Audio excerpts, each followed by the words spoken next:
ఎకరం ₹1,00,00,000 కాదు కాదు.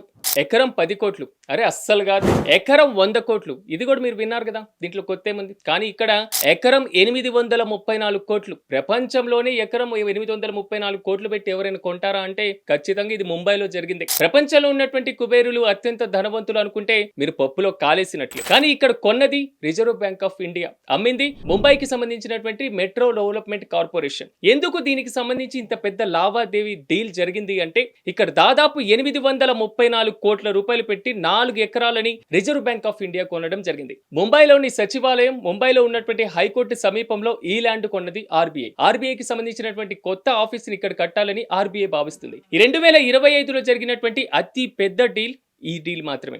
ఈ డీల్ తో పాటుగా పూర్తి స్థాయిలో ముంబై మెట్రో డెవలప్మెంట్ కార్పొరేషన్ ఎంతైతే 3,400 కోట్లు పొందిందో దీని ద్వారా బాంబేలో థర్డ్ లైన్ మెట్రో రైలుతో పాటుగా జపాన్ లో తనకున్నటువంటి అప్పుల్ని కూడా తీర్చబోతుంది. మొత్తం మీద ఎకరం 834 కోట్ల మీద మీ కామెంట్స్ ని ఇక్కడ తెలియజేయండి.